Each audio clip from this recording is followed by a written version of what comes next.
Hi all, this is Ravi from IBM team, and today we are going to learn how to do receiving against material or services.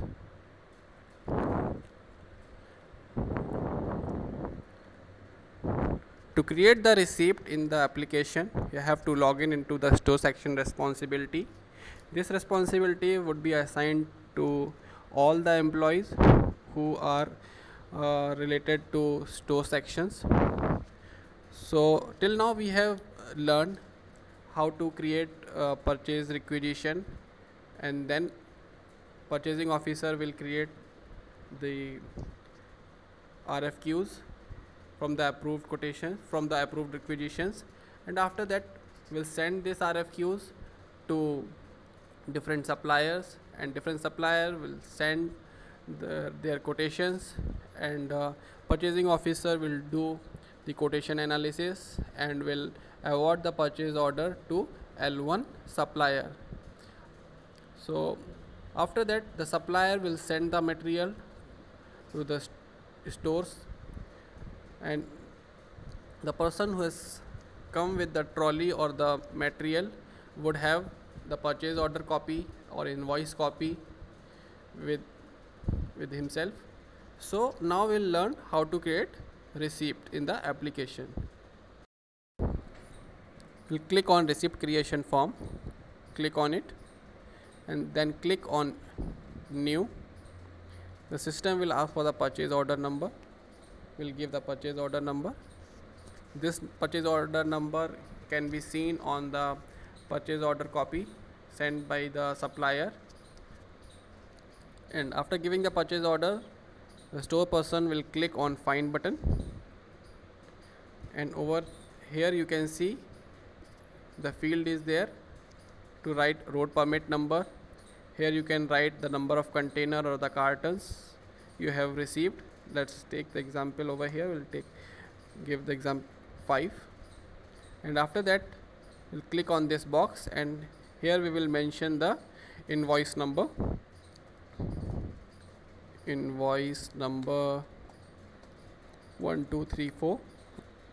Invoice date, we give invoice date as 12th August 2013.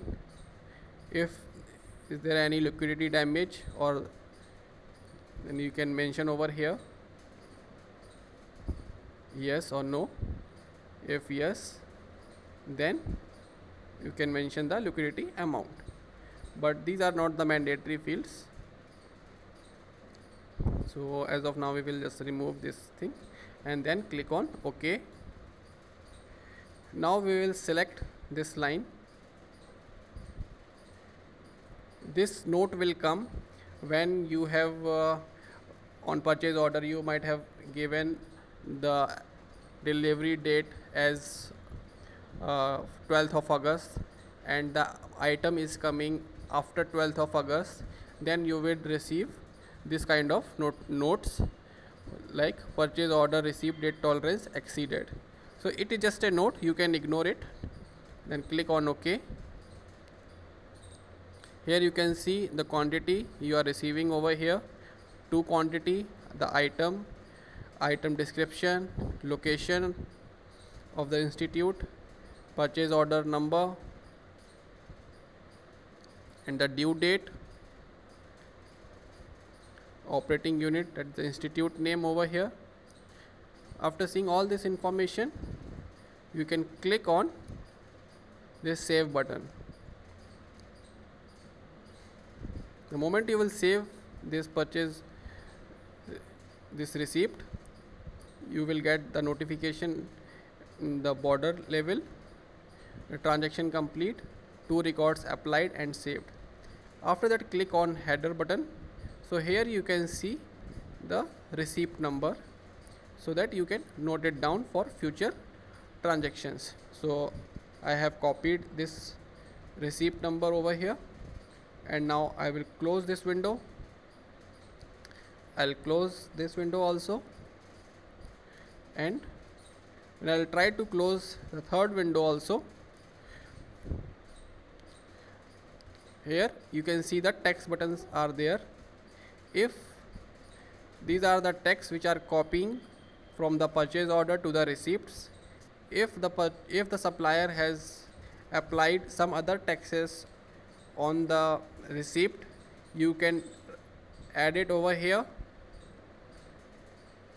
If the supplier has not put any other additional taxes, then you can leave it as it is. Then close this button, and when you will try to close this window, the system will ask, this operation would cause accounting entries to be passed and taxes cannot be modified anymore. Do you want to continue? This is very important. Once you will take the decision on this one, the accounting entries would be passed to the general ledger, and then you will not be able to edit any taxes entries. So now we'll click on yes. So now the taxes entries have been passed to general ledger. So in this way we have learned how to create receipts against the purchase order in the system. So this is done for the day. Thank you.